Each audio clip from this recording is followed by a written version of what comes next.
Yeah.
मुक्त्या झाल्या महाराज.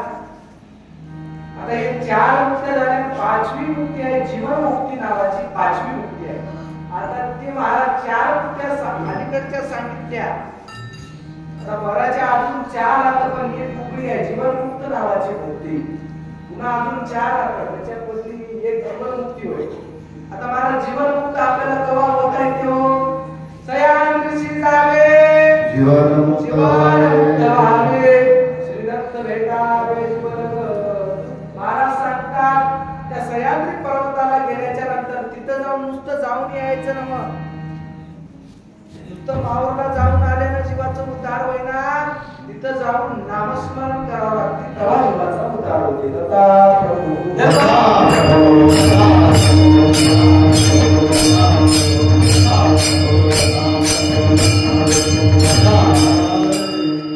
आता महाराज दररोज नाईट तुमची अशी कराल की आजच करायला महाराज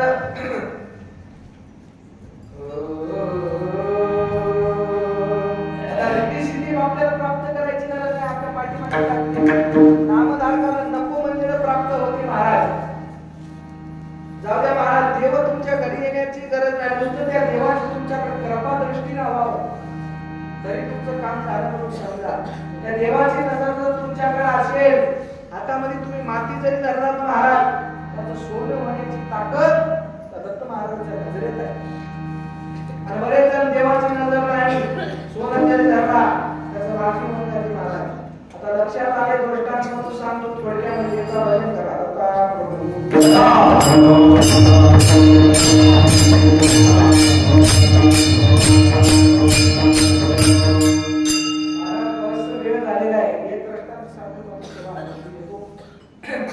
महाराज एक माणूस पैदल जाऊ लागलं आणि जाता जाता त्याला लाख रुपये सापडले. रस्त्याला पैसे सापडले आणि पैसे सापडले म्हणून ते माणूस काय केला महाराज लवकर खर्चायचे आता म्हणून कशाने खर्चाची गड्या मला 1 लाख रुपये लवकर आपलं खात बसलं तर लवकर खर्चला मला खिचडी म्हणजे खाल्लं तर काय करू मला ते बरंच काय घ्याय मला ते बघू मला त्याच्याकडे लवकर खर्च देतो. ते गेलं महाराज त्याच्याने खर्चलं नाही. त्याला काय केला आता काय नाही म्हणता आपण राज दरबारात जाऊ आणि राजाला जोडा एवढं मारून मला नक्कीच आपल्याला लाख रुपये धन जाते. आता महाराज ते गेलं. आता महाराज त्याला पैसे मिळाले ते अविचाराने कमावलेले ते धन आहे. जर तुम्ही धन महाराज चांगल्या प्रकाराने जर कमवला तर चांगली विचार येतात तर चांगली पोरं निघतात. वाईट जर याच्याने कमीलेले धन असलं तर तुम्हाला अजिबात जगू देत नाही महाराज. पूर्ण जीवनाचं सगळं करते. टेबलाच्या वरचाच पैसा कामाचा आहे. खालून घेतलेला ते पैसा नको महाराज. खालून घेतलेला पैसा आहे आणि टेबलाच्या वरची लक्ष्मी आहे.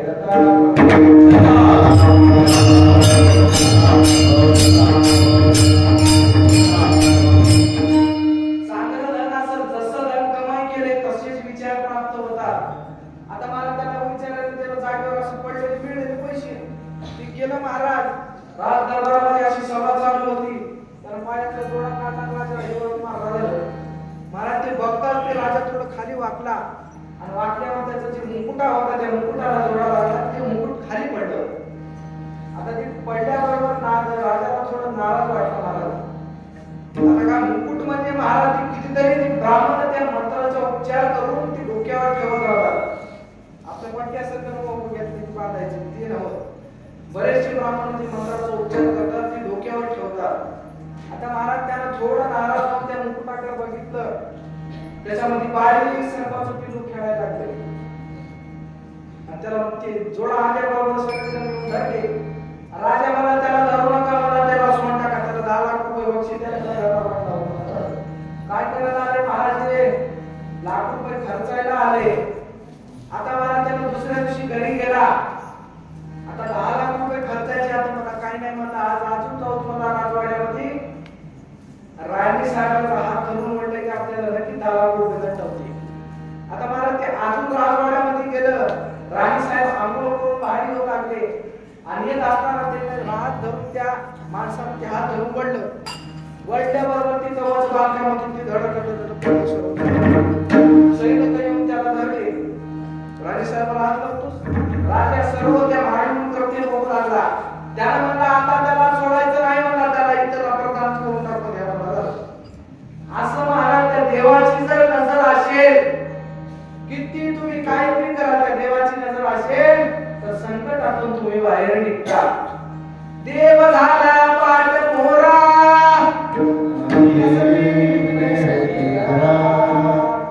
देवाची नजर आपल्या जवळ पाहिजे. आता याच्या उलट एक दृष्टांत आहे. महाराज एक माणूस होत आणि ते बरंच काही काम करायला लागले, पण त्याला परवड खायला गेले, त्याचे पैसे खिशामध्ये टिकत नाही गेले. ते शेती करू लागले, शेतीमध्ये काय पडण्याचं नाही म्हणला, ते रस्त्याला जाऊ लागले महाराज. आणि जाता जाता त्याला मासोळ्या पकडणारे दिसले. आता ते गेलं आणि त्या मासोळ्याने कसं करावं लागते मला, काय नाही मला एक जाळ घेऊन या, पाण्यात टाकायचं, मासोळ्याच काढायचं आहे मला. दररोजचे 1000-2000 रुपये कमाई होते. महाराज ते गेलं आणि ते जाळे घेऊन आलं महाराज. आता हे पहिल्या दिवशी आलं महाराजाला, अनुभव नाही काही नाही, याने उतरला पाण्यामध्ये, जाळ टाकला आणि ओढायला गेला, ते फाडूनच घातला आपण महाराज. ते जाळ मासोळ्याच्या दाण्यामध्ये काय पडले नाही, मला अजून ते चालायला लागलं महाराज. आता जात असताना महाराज त्याला आमच्यासारखं कीर्तनकार दिसतं आणि कीर्तनामध्ये येऊन बसलं. आणि बसल्याच्या नंतर महाराज कीर्तन वगैरे सर्व झालं आणि महाराज घरात मध्ये नेले महाराजाला मंदिरामध्ये. आणि नेल्याच्या नंतर त्यानं सर्वांना विचारायला सुरुवात केली. महाराज कुठले होतो? नांदेड होतो. बरोबर कीर्तन नंबर 1 केले, बरं केले, चांगले केले. आता महाराज ती गेलं आणि त्याला विचारायला सुरुवात केली. मग महाराजाला किती दिले हो दक्षिणा? 10,000 रुपये दिले. बरं आहे, मला हे बघा भांडवली धंदा, भांडवल करायचं नाही, काय नाही, कपडे ठेवायचे वय टाईट मध्ये उभा टाकायचं सांगायचं म्हणलं झालं. महाराज त्यानं तसंच केला. त्यानं घरला गेला, कपडे घेतला, पटका घेतला, बांधा पिंदा सगळं महाराज साधू म्हणून बसला वडाच्या नागाखाली जाऊन. आणि महाराज तिकडून साधू आले, नागा साधू.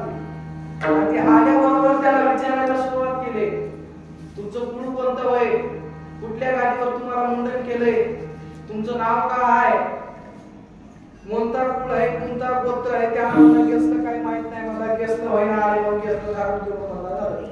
महाराज त्याला उलट टाकून मारायला सुरुवात केली की आता मला ते मधल्या मला म्हणायला लागलं, शेतकरी तो लांगा लुंगी, मच्छी पकडे तो लांगा लुंगी, अब बन गया साधू तू उलटा टांगे मला तो पकड़ा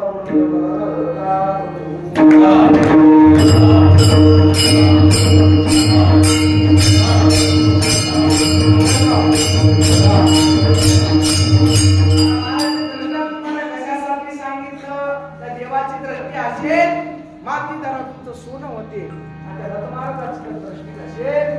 काही जरी केला तर ते सर्व व्यर्थ जाते.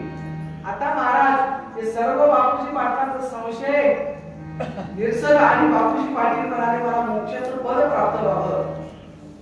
त्यावेळेस बापूजी पाटलाला गायत्री महाराज सांगतात, नामानच तुला शेवटचं टोक प्राप्त होते. नाम धारकाचे निराशे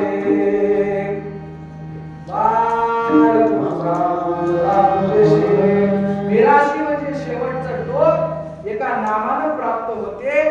म्हणून तुम्ही सर्वांनी सुद्धा महाराज असंच 7 दिवस नामस्मरण करा, असंच त्या दत्तप्रभूचं चिंतन करा, तुम्हाला नक्कीच मोक्ष प्राप्त होते. दत्ता प्रभू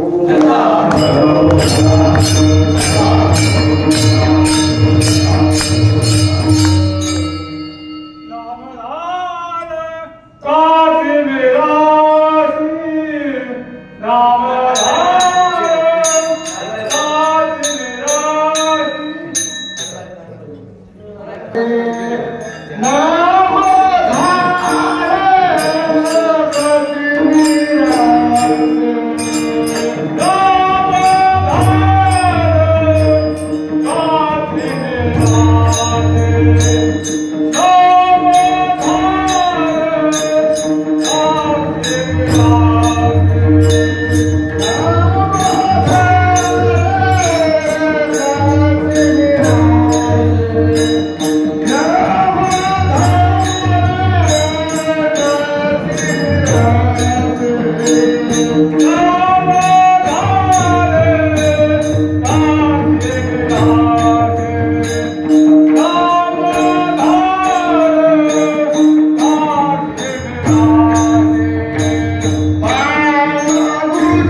सर्वजणांनी मिळून आपण कीर्तन केला.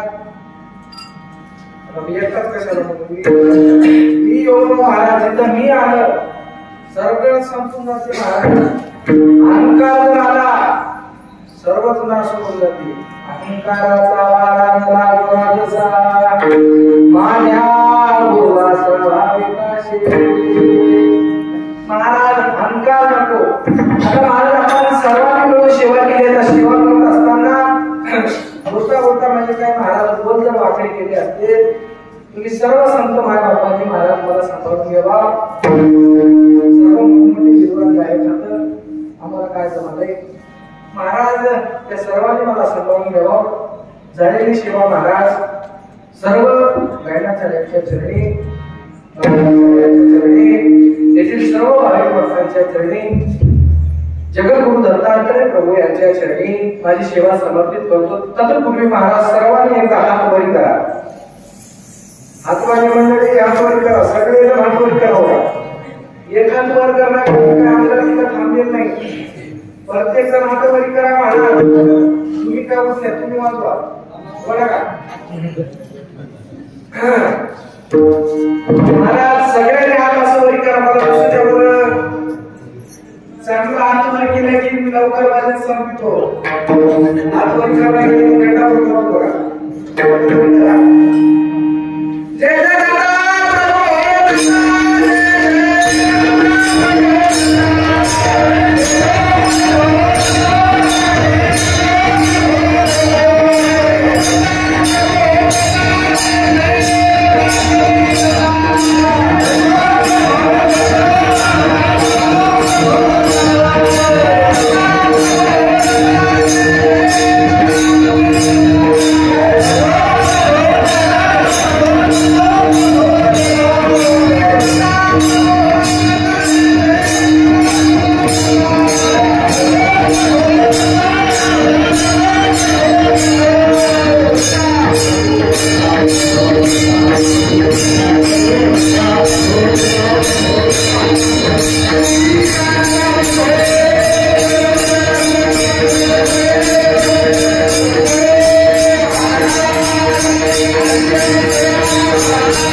महाराज बालब्रह्मचारी मंडळी महाराज एकटेच असे होते जे एका जागी राहिलेच नाही. गाव सर्व भ्रमण करत राहिले. आणि महाराज तिने आयुष्यामध्ये रुपयाच्या बंदीला सुद्धा हात लावले नाही. असे म्हणजे बालब्रह्मचारी वैरागी महाराज. महाराज सकाळी एकदा जेवले दिवसभर जेवण सुद्धा नव्हतं. तुम्ही सोडून दिलं तरी खायचं नाही. आणि महाराज जन्म म्हणता येणार कधी स्त्रीला पाया पडू देत नाही. आमचे गरीब आहे. आमचे मंदिर आहे मंदिर आहे म्हणायचे गावामध्ये. महाराज वैरागी महाराजांचं चरित्र सांगायचं काय. कधी त्याच्याजवळ पैसा तुम्ही बघणार नसाल. पैसा नव्हता. रुपयाच्या बंदीला हात नाही. कोणीतरी 10 रुपये खिशामध्ये ठेवले होते मला ते ड्रेसच तिने जाऊन टाकून दिले. पैशाला हात लावले नाही. त्याचा बँकामध्ये त्याचा खाता सुद्धा नव्हता. जिसके पाप में जुता नहीं, जिसका सर पे छता नहीं, जिसका बैंक में खाता नहीं, वो है ब्रह्मर्षि बालब्रह्मचारी वैरागी साधू. अशा साधूच्या जर संगत घडली आपल्या जीवाचं उद्धार नक्कीच होते. महाराज सेवा झालेली आहे. त्यानंतर प्रभूच्या चरणी आपण केला. किती बार वाकडी गेली काय बोलू महाराज. असंच तुम्ही दरवर्षी सप्ताह करता. यंदाचं 42वं वर्ष खूप खरेदी प्रमाणात तुमचा कार्यक्रम चालू आहे. गावच्या सुद्धा सहकार्य येईलच. महाराज सात महाराज निवडले. यांच्या सगळ्याची पॉवर फोडायचा महाराजांचा पॉम्पलेट सुद्धा दिले. असंच महाराज तुम्ही दरवर्षी सप्ताह करा. त्या दत्त प्रभूचं नामचिंतन करा. नक्की तुमच्या जीवाला मोक्ष प्राप्ती होते. जय आनंद.